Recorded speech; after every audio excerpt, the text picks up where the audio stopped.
Welcome, traveler. Tonight, we embark on a journey into the realm of Elfland, where magic lingers in the air and fate is woven by unseen hands. This is Chapter 1 of The King of Elfland's Daughter by Lord Dunsany, a tale of enchantment, longing, and the thin veil between the mortal and the mystical. So sit back, relax, and let the story unfold. Chapter 1: The Plan of the Parliament of Earl. In their ruddy jackets of leather that reached to their knees, the men of Earl appeared before their lord, the stately white-haired man in his long red room. He leaned in his carven chair and heard their spokesman, and thus their spokesman said, "For 700 years the chiefs of your race have ruled us well, and their deeds are remembered by the minor minstrels, living on yet in their little tinkling songs. And yet the generations stream away, and there's no new thing." "What would you?" said the Lord. "We would be ruled by a magic lord," they said. "So be it," said the Lord. "It is 500 years since my people have spoken thus in Parliament, and it shall always be as your Parliament saith. You have spoken, so be it." And he raised his hand and blessed them, and they went. They went back to their ancient crafts, to the fitting of iron to the hooves of horses, to working upon leather, to tending flowers, to ministering to the rugged needs of earth. They followed the ancient ways and looked for a new thing.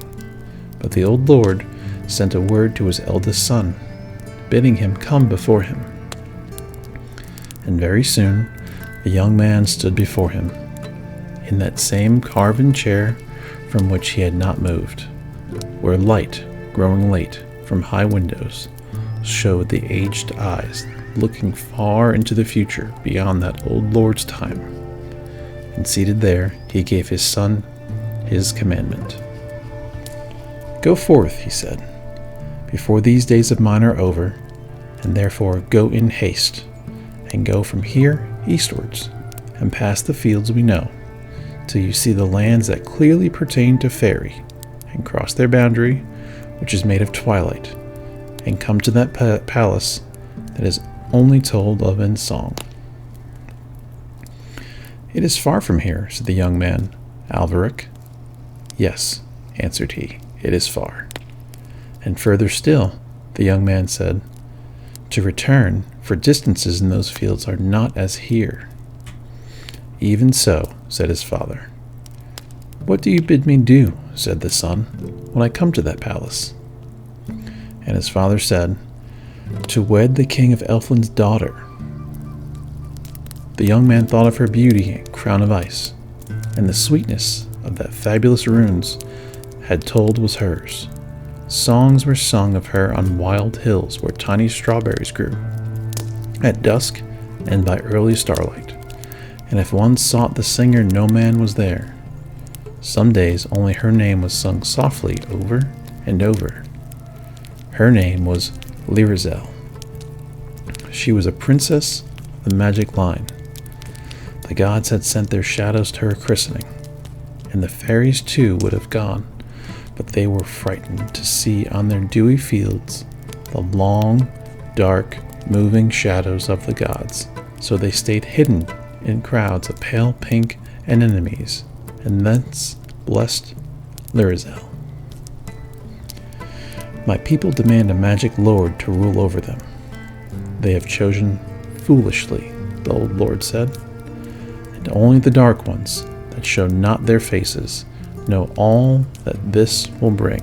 But we, who see not, follow the ancient custom and do what our people in their parliament say. It may be some spirit of wisdom they have not yet known may save them even yet. Go then, with your face turned towards that light that beats from fairyland, and that faintly illumines the dusk between sunset and early stars, and this shall guide you till you come to the frontier and have passed the fields we know." Then he unbuckled a strap and girdle of leather and gave his huge sword to his son, saying, "This that has brought our family down the ages unto this day shall surely guard you always upon your journey, even though you fare beyond the fields we know." And the young man took it, though he knew that no such sword could avail him. Near the castle of Earl, there lived a lonely witch, on high land near the thunder, which used to roll in summer along the hills.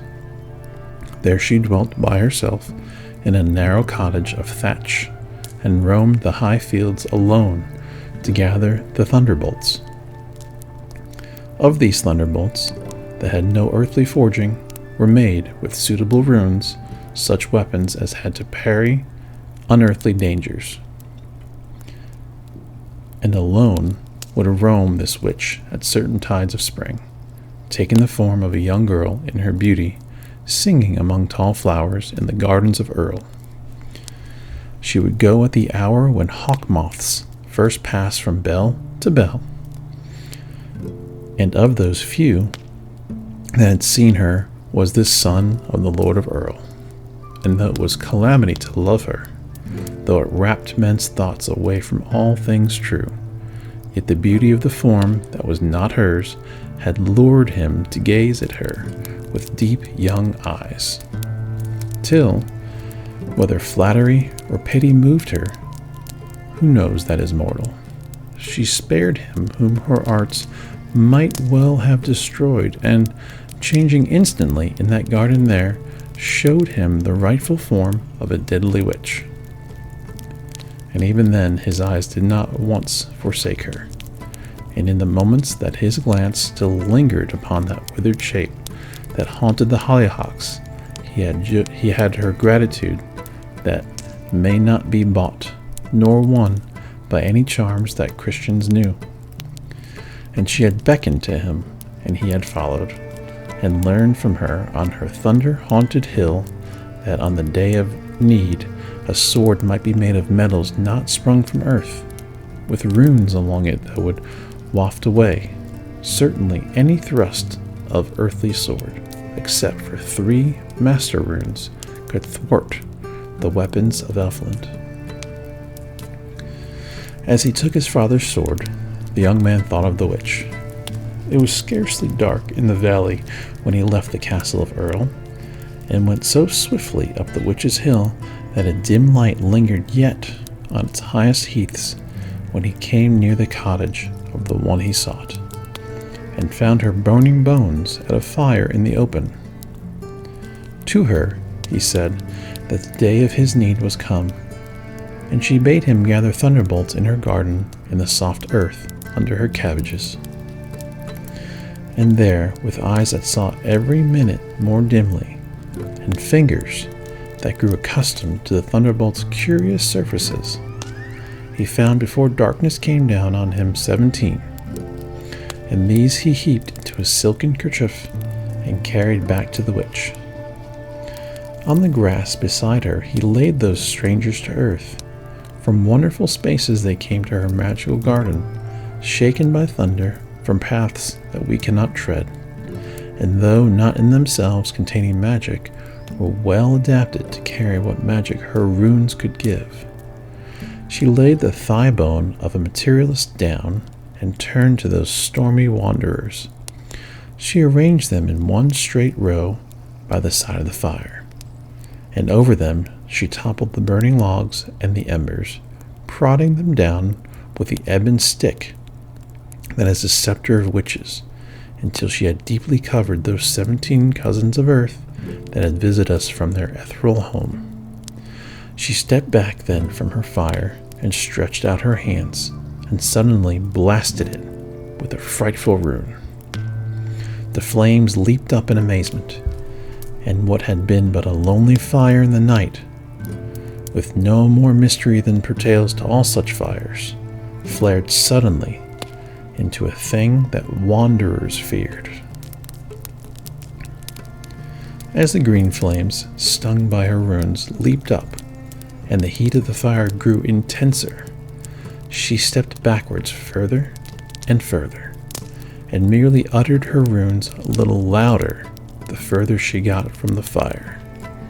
She bade Alveric pile on logs, dark logs of oak, that lay there cumbering the heath, and at once, as he dropped them on, the heat licked them up, and the witch went on pronouncing her louder runes, and the flames danced wild and green, and down in the embers of the 17, whose paths had once crossed earth's when they wandered free, new heat again, as great as they had known, even on that desperate ride that had brought them here. And when Alveric could no longer come near the fire, and the witch was some yards from it shouting her runes, the magical flames burned all the ashes away, and that portent that flared on the hill has suddenly ceased, leaving only a circle that suddenly growed on the ground, like the evil pool that glares where thermite has burst, and flat in the glow, all liquid still, lay the sword. The witch approached it and pared its edge with a sword that she drew up from her thigh. Then she sat down beside it on the earth and sang to it while it cooled. Not like the runes that enraged the flames was the song she sang to the sword. She whose curses had blasted the fire till it shriveled big logs of oak crooned now a melody like a wind in summer blowing from wild wood gardens that no man tended. Down valleys lumped once by children, now lost to them but for dreams. A song of such memories as lurk and hide along the edges of oblivion, now flashing from beautiful years a glimpse of some golden moment, now passing swiftly out of remembrance again, to go back to the shades of oblivion, and leaving on the mind those faintest traces of little shining feet, which when dimly perceived by us are called regrets. She sang of old summer noons in the time of harebells. She sang on that high dark heath a song that seemed so full of mornings and evenings, preserved with all their dues by her magical craft from the days that had else been lost, that Alveric wondered of each small wandering thing that her fire had lured from the dusk, if this were the ghost of some day lost to a man, called up by the force of her song from times that were fairer. And all the while the unearthly metal grew harder. The white liquid stiffened and turned red. The glow of the red dwindled, and as it cooled it narrowed. Little particles came together, little crevices lost. And as they closed they seized the air about them, and with the air they caught the witch's Nirn, and gripped it and held it forever. And so it became a magical sword. And little magic there is in English words, from the time of anemones to the falling of leaves, that was not in the sword. And little magic there is in southern downs that only sheep roam over and quiet shepherds. And the sword had not two, and there was scent of thyme in it, and sight of lilac, and the chorus of birds that sing before dawn in April, and the deep proud splendor of rhododendrons, and the litheness and laughter of streams, and miles of May. And by the time the sword was black, it was all enchanted with magic. Nobody can tell you about that sword all that there is to be told of it. For those that know of those paths of space on which its metals once floated, till Earth caught them one by one as she sailed past on her orbit, have little time to waste on such things as magic, and so cannot tell you how the sword was made. And those who know whence poetry is, and the need that man has for song, or know any one of the 50 branches of magic, have little time to waste on such things as science, and so cannot tell you whence its ingredients came. Enough that it was once beyond our earth, and was now here amongst our mundane stones, that it was once but as those stones, and now had something in it such as soft music has. Let those that can define it. And now the witch drew the black blade forth by the hilt, which was thick and on one side rounded, for she had cut a small groove in the soil below the hilt for this purpose, and began to sharpen both sides of the sword by rubbing them with a curious greenish stone, still singing over the sword an eerie song. Alveric watched her in silence, wondering, not counting time. It may have been for moments. It may have been while the stars went far on their courses. Suddenly she was finished. She stood up with the sword lying on both her hands. She stretched it out curtly to Alveric. He took it. She turned away, and there was a look in her eyes as though she would have kept that sword, or kept Alveric. He turned to pour out his thanks, but she was gone. He rapped on the door of the dark house. He called, "Witch, witch," along the lonely heath, till children heard on far farms and were terrified. Then he turned home, and that was best for him.